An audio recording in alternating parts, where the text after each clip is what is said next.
All right, let's sponsors.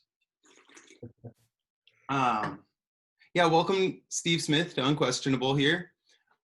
Thank you so much for joining me and coming to speak on behalf of the California Labor Federation, here to talk about the upcoming election, the Proposition 22. Everyone knows that as the Uber ballot measure, because Uber is kind of the face of the app-based industry, I would say.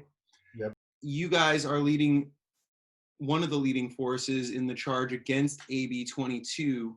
I guess first, a little introduction of yourself, the Federation, whichever one you want to emphasize, and your beginner's version of what Prop 22 is all about and what you guys think. Sure. Yeah, so I'm the communications director at the California Labor Federation, which is an umbrella organization for most of the state's unions. And so we work primarily in the areas of policy and politics, not only advocating on behalf of union members, of which there are about 2.5 million in California, but also advocating for workers who don't have a union, who don't have the ability to bargain a contract at the work site.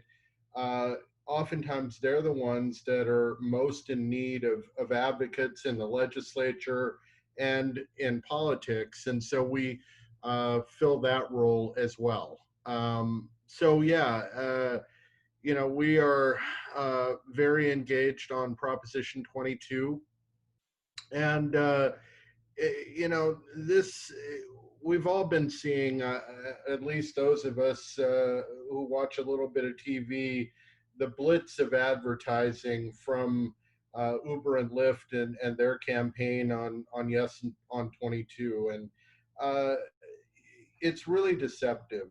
They have workers talking about, don't get rid of independent work, and Prop 22 is so important for workers, when in fact what Prop 22 is all about is basically carving out Uber and Lyft from having to comply with any of our state's labor laws.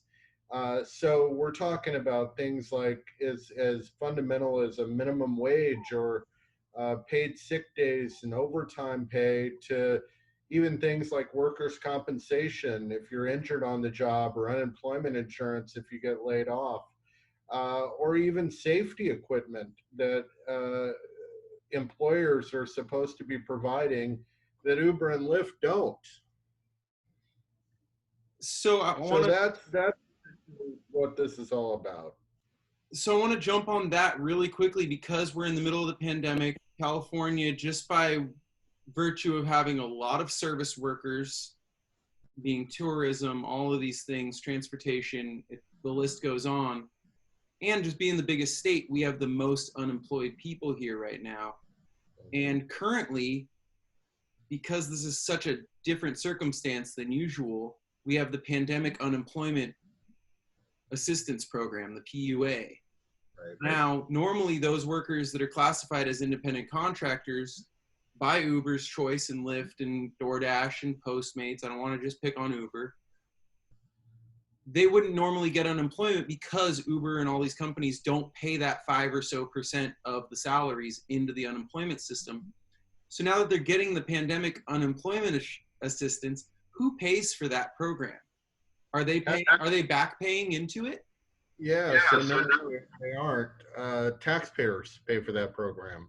So Uber and Lyft aren't paying a dime. The bill is being footed by you, me, every other taxpayer in the state and across the country.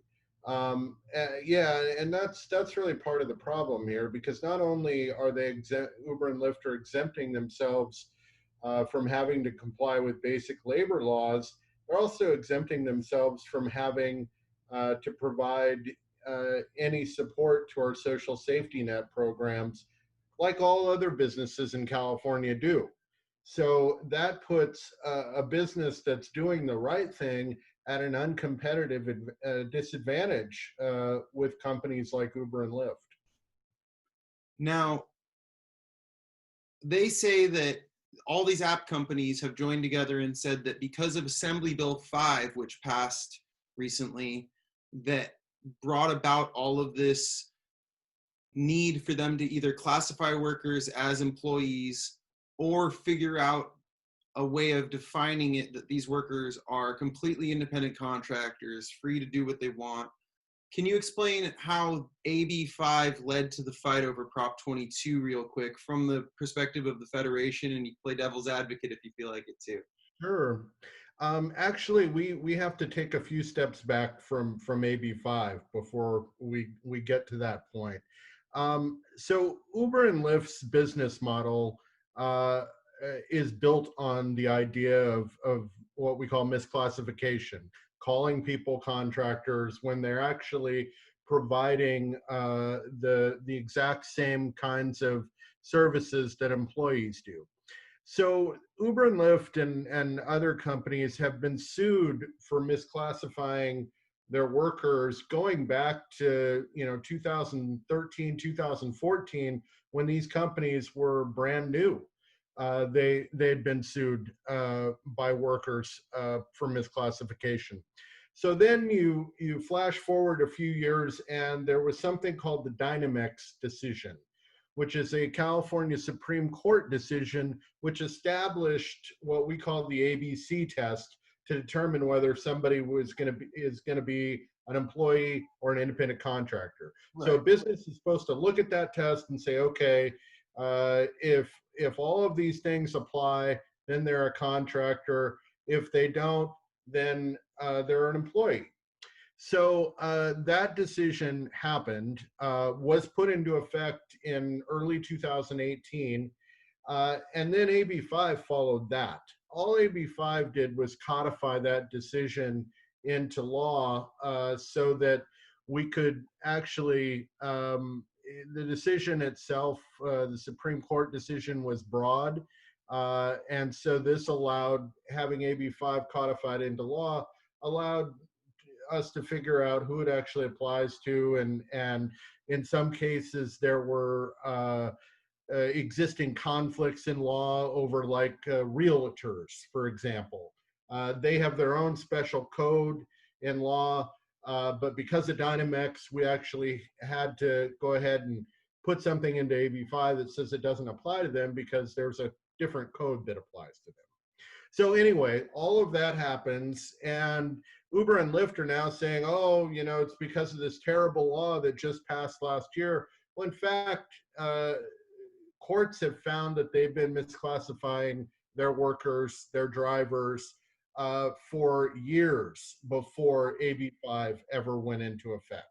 So in the simplest terms, why would you say that these drivers, let's get away from calling them workers or employees because that gets confusing, these drivers of all these companies, bike riders in certain instances, for delivery services, what in your eyes and in the state's eyes at this moment makes them not independent of these companies, essentially? Yeah. Well, I think you have to ask yourself the basic question, is a driver his or her own boss? In other words, are they reporting to anybody? Are they setting their own rates, for example? If I'm my own boss, then I can determine whether I want to charge $5 a ride or $25 a ride. They don't have the ability to do that because they're under the control of the company. They also can be let go. They can be discarded from the company, not based on their own volition, but based on the company's policies and procedures. So there's a lot of things that pretty clearly show that drivers are under the control of the companies in one way or another. Now, that raises an interesting point, though, because independent contractors can be let go or just their services stop getting used by businesses that hire them on. If you're a business and you have an independent person come in and do your flooring, and then the next time the flooring needs to be done, you didn't like them, you use a different one. What's the difference there? That's a fair point, but in that case, there's a contract between the independent contractor and between the person who's hiring the independent contractor. So if you're going to let me go in the middle of a job, I've got a contract that's going to say, I'm still going to get paid X amount no matter what, right? Or it could have all kinds of stipulations that I put into it, right? So that I'm protecting myself as an independent contractor. And I am helping draft that contract that then the person who's hiring me signs. In the case of a driver, none of these things occur. So drivers don't have any say over their over what their contract with the companies says. They don't have any say over how much they get paid. That's all determined by an algorithm, which is very different, right? It's your boss, and some have drivers have described it this way, that my boss is actually an algorithm. It sets the rates. It sets all the terms and conditions under which I work. So it's a very different situation, but it doesn't mean that Uber and Lyft are off the hook. So in the text of their Proposition 22, one of the requirements that they say they will meet, or if an app-based company meets this requirement, let them have independent contractor status, would be that they're never forcing anyone to take a ride or a delivery or a service if it's a lawn app or lawn care app or anything. Mhm. But I drove for Lyft for a weekend when I just needed some quick money for rent when I moved down to LA, and I noticed that if you reject rides, it does things like not telling you where the next ride is going to. So they'll never say that they're forcing you to take a ride. What do you say to some of the workarounds that they're trying to throw out as arguments, such as not forcing people to take a certain job? Yeah, I mean, I think you described it very well in terms of what that actually means. It doesn't mean freedom. It means that the algorithm is going to treat you in a different way, often in a punitive way. If you reject rides, you're going to get fewer opportunities to work. And in some cases, you could get deleted from the app altogether. So it's not really a situation where you're free to do whatever you want. If you're trying to earn money, which everybody who drives for Uber and Lyft is, you've got to play by their rules. Where would you rank this with the number of states that have gone right to work? Obviously not California, obviously not New York or Washington. A lot of the union labor is concentrated in a few strongholds, liberal strongholds, basically throughout the country. And unionization has been going down in the rest of the country. With this kind of a fight between AB 5 and the other bills associated, and then Prop 22, where do you rank it in the history of risks to organized labor and even just laborers that aren't in unions? Like, is it the Alamo, or is it like some other skirmish that just no one remembers? Well, I mean, it is a very important fight because I think this sets the tone for what the future of work potentially could look like. So I do think it's very important in that sense. In terms of what it means for the future of unions or uh, organized labor, I don't think it's a situation where the winner or loser of this one particular battle is going to decide what happens there. But it is about what kind of future we want for workers, for those who, and we've got hundreds of thousands of people working in the gig economy right now that, conceivably could expand if Proposition 22 passes. And then you're just adding more and more workers into this weird category where they don't really have employment protections at all, but they're still trying to make a living, and I think that does set a dangerous precedent. What do you see it as in terms of this weird contradiction where their biggest markets are the places they're based. Most of their headquarters are in the Bay Area or Santa Monica or New York City and Boston and places like these, all these companies. And these are the places where these strong attacks at labor rights are coming from their headquarters offices, but they're also the strongest markets for them. Do you see them actually leaving California or New York as their biggest markets if, say, California passes AB5 and other bills and they stand, and New York does similar things, and Washington and these other wealthy markets do it? Do you really see it that they're going to leave, or do you see it as a bluff? I think it's very difficult for them to do that. They're by leaving California, they're essentially giving up their market share in their biggest market in the United States. That would be absolutely detrimental to the future of any of these companies. What we've seen from these companies in the past is they do use this tactic as a threat. So if we don't get the kind of regulation or lack of regulation we want, we're just going to pull up and leave. We actually, with the exception of a few jurisdictions like Austin, Texas, they never actually followed through with that. What we saw in Austin was they left for a short period of time. Then they got the state to change the law that they didn't like in Austin, and then they came back, and then they forced out the companies that were following the rules when they came back. Now, I've tried to describe this whole app-based economy thing that's gone on for about 11 years since people had smartphones in their pockets, as sort of a Ponzi scheme to some people, and they don't buy it, but it's kind of a predatory takeover is really the way. But they get shareholder money to start these things in businesses that are established. Cab drivers made good money, it's true, and some people felt they made too much money. And so they come in with shareholder money with the promise that you lose this money, lose this money, lose this money, but we'll take over the cab business and then you'll have control of it. And so it's a sort of like, you lose money, but we'll have the drivers come in with investment of their own cars. Then that money will flow back to the shareholders eventually, but they're not making money. And it's this continuing on of this cycle. How long do you think they can keep that up if they don't get what they want and they have to pay workers? And I also will put in this, driving a car is the most expensive way an average person could get around if you don't own a helicopter or a jet. So hiring someone to drive you around safely is an expensive adventure, right?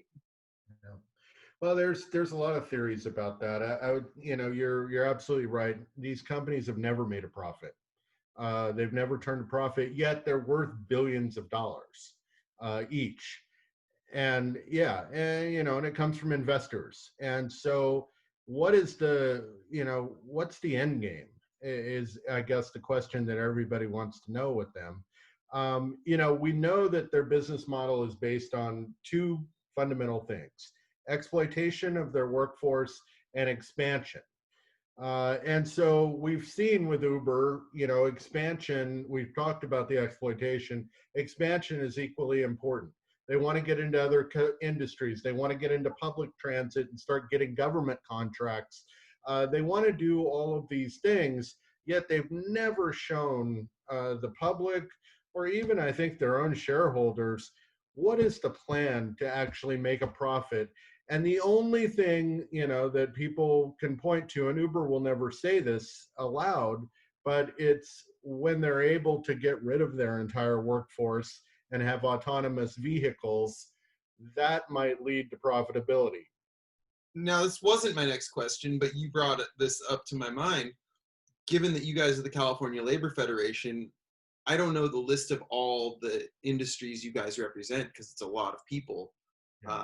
But I'm sure that public transit workers wouldn't appreciate Uber taking over, say, bus routes, correct? I mean, that's Absolutely. a strong union and they get paid well, but they do a job where they're driving huge vehicles around safely, right? Yeah, I mean, absolutely they wouldn't, and I don't think the public would appreciate that much either. Having people with with few background checks, you know, just driving a couple of hours a day, that model doesn't fit with public transit. So, you know, Uber, for them to get into public transit, we're going to have to make some drastic changes in terms of what we're going to allow, and what safeguards we're going to get rid of in order for that to happen. And I just don't see the public being on board with that.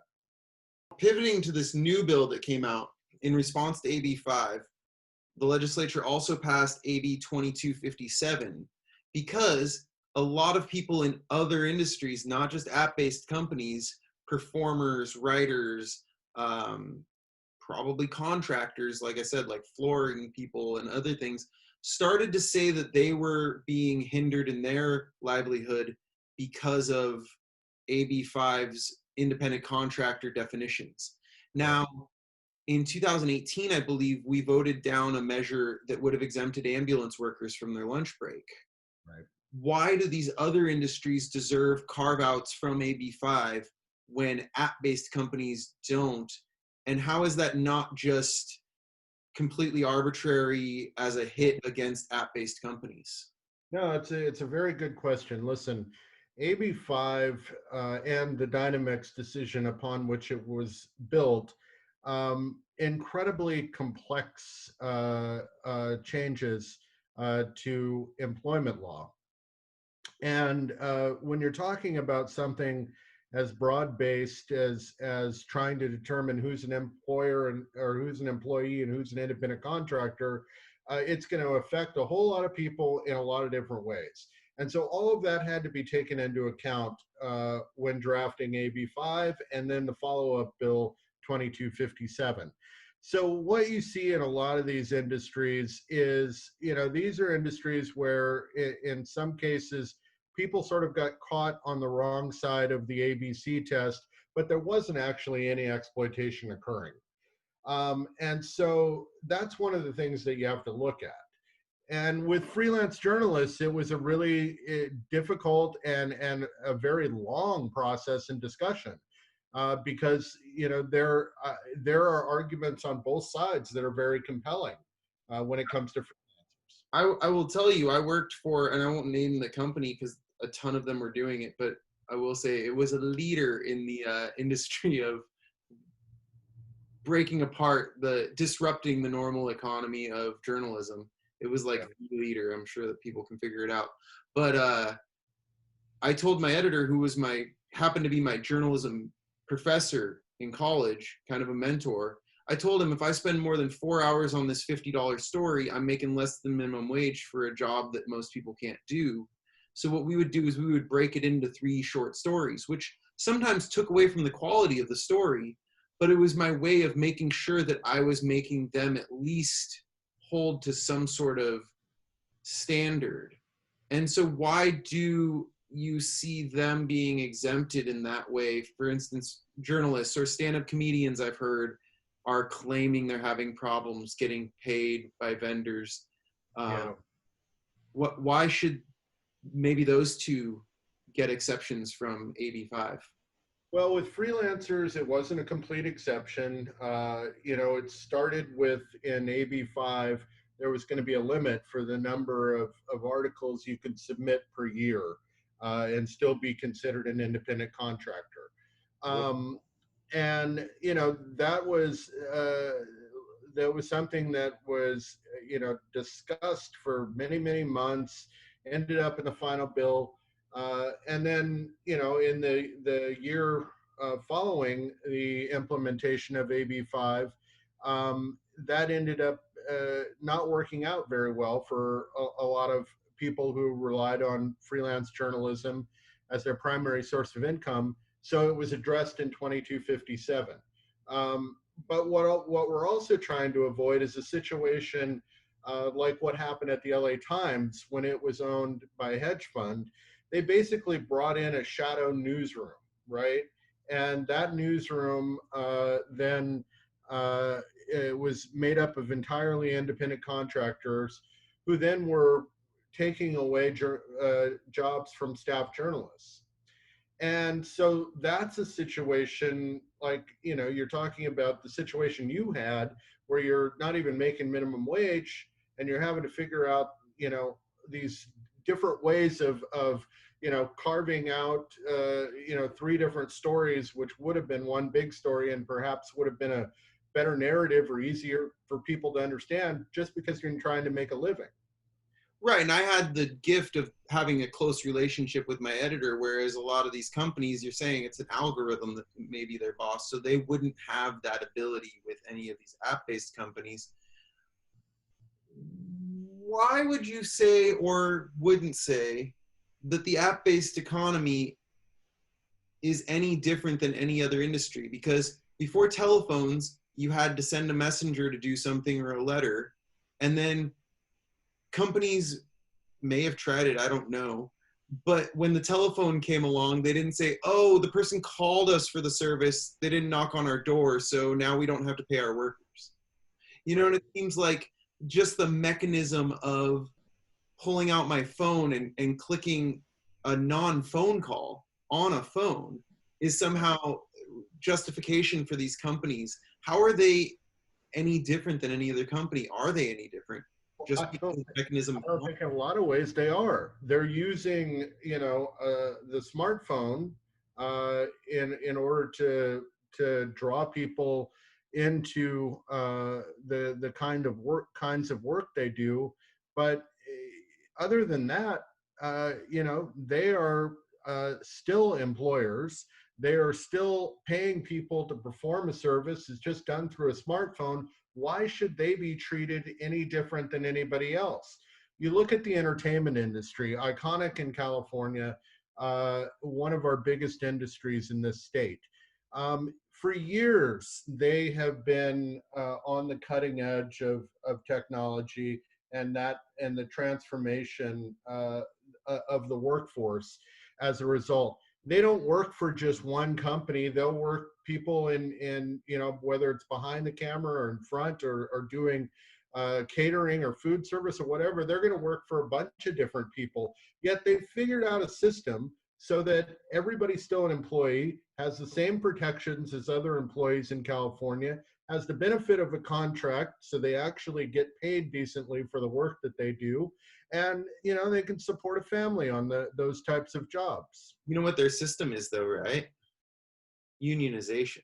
They have one of the strongest existing and enduring union setups of any industry. Ironically, much of the media that likes to claim, any conservative media likes to always claim that they're not part of the media and they're critiquing the media. And I don't hide my biases, but I'm just saying that behind the scenes, they have union workers working the cameras while the person on camera is railing against unions and trying to break them up. So I would say that that is the key there. And do you see any mechanism for app-based industry workers to unionize? Do you think that that is something that is on the table or even possible? Yeah, and I mean, I think you're right. That's certainly a big part of the success that we've seen in the entertainment industry, is the ability to negotiate between those workers and the studios. And when it comes to the app-based economy, we see organizing happening right now. We've got tens of thousands of people in Uber, in Lyft, in Instacart, in other companies that are organizing right now. They can't yet join a union because they're treated as independent contractors. But if Uber and Lyft were following the law, uh, they would then be able to join together in a union. And you know, I think that's, you know, that's a right that anybody ought to have.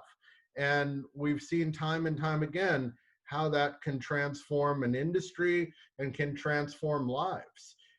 So I think that's a part of the equation here that we have to take into account.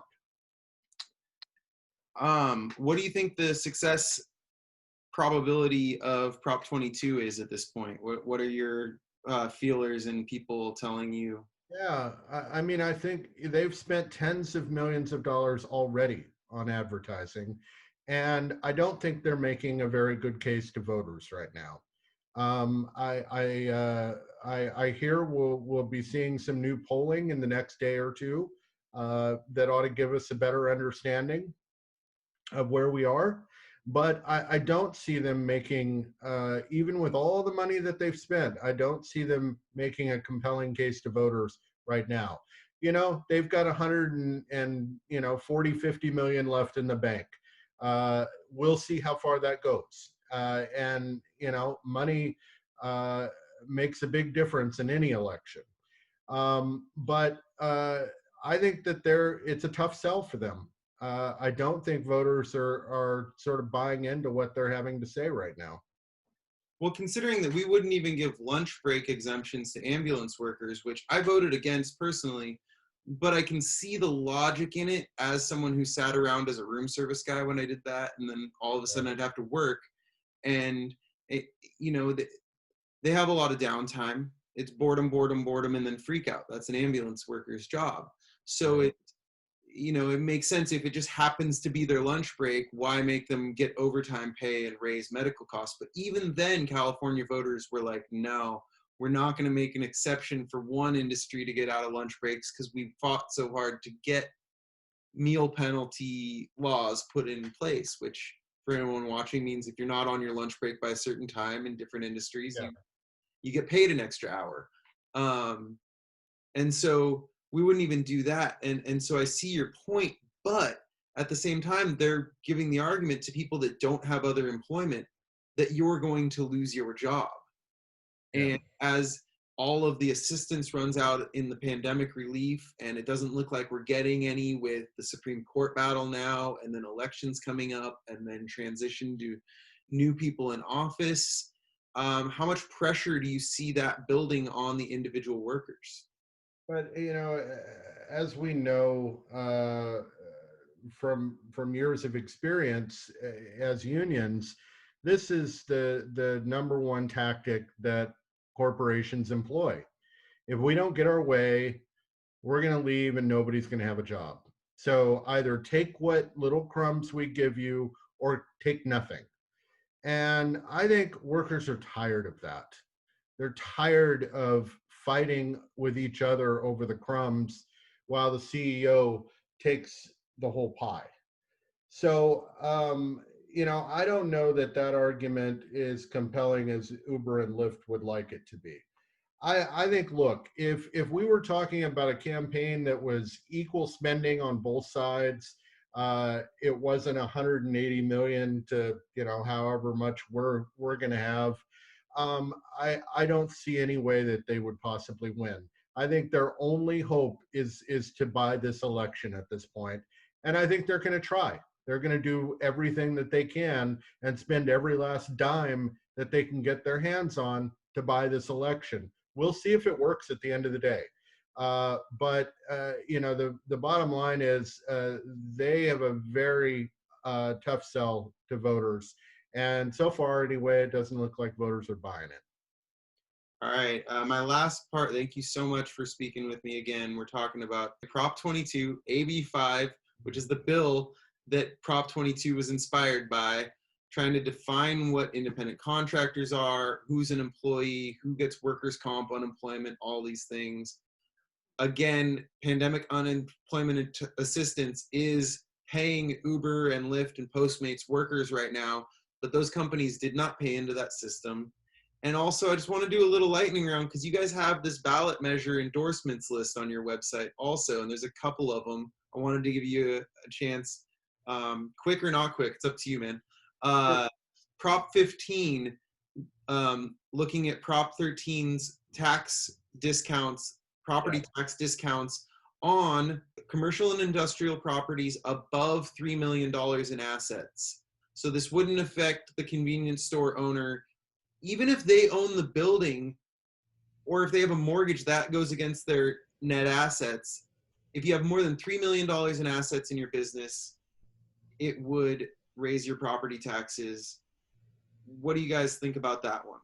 Yeah, we're yes on Prop 15. Look, we're talking about primarily massive corporations, Walt Disney, Google, other corporations that are flush with cash, and because we've set up a system in California that really treats businesses very uh, unequal in a lot of different ways. You've got some of these largest corporations in the state that are paying practically nothing in property taxes. What that means, on in reality, is that we uh, are not able to fund our schools at the level that we need. We're still up in the 40s per pupil spending when it comes to the 50 states. Even with all the money that we put into education, we're still there.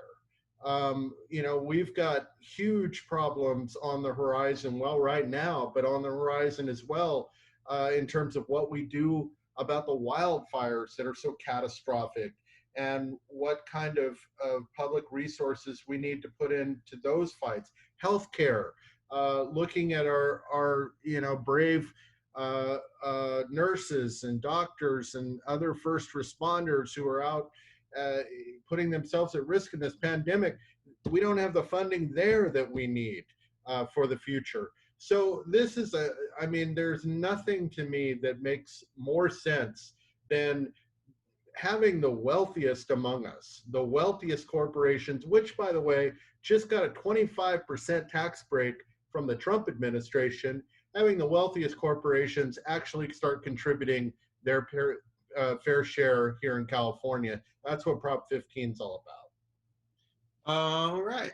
Prop 18, California lowering the voting age to 17. You guys say vote yes on that. Tell me a little bit about your Wild in the Streets bill if you don't know that movie from 1968. Hey, look, the more people that have access to participate in our democracy, the better.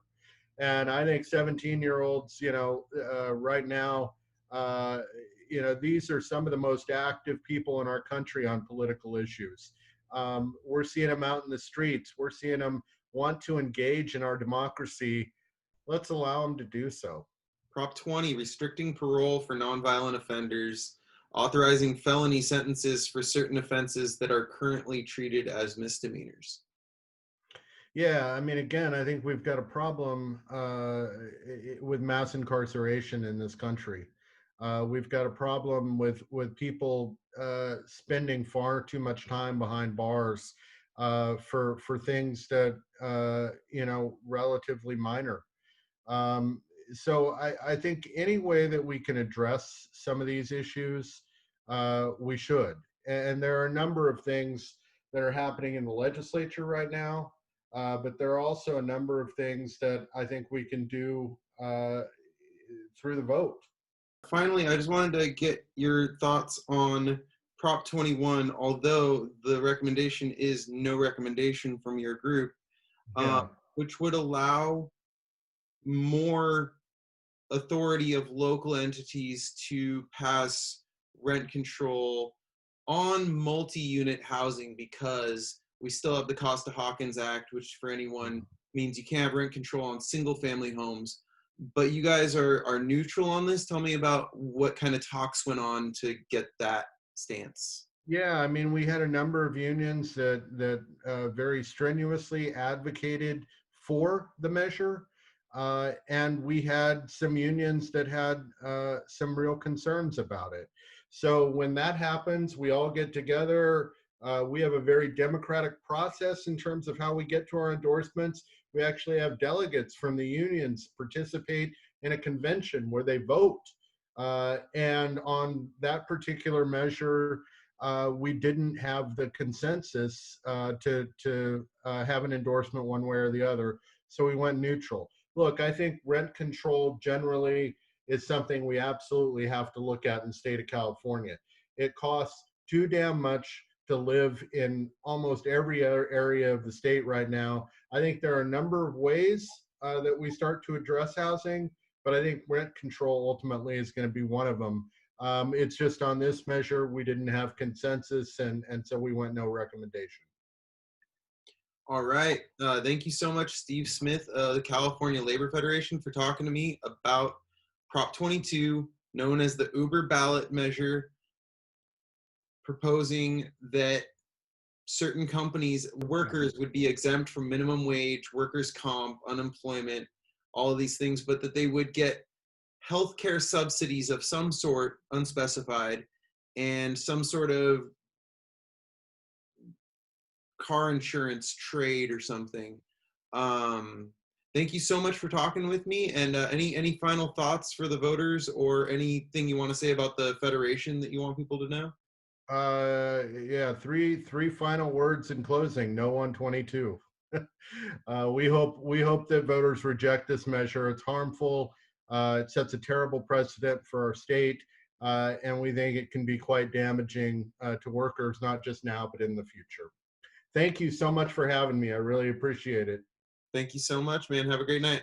All right, you too.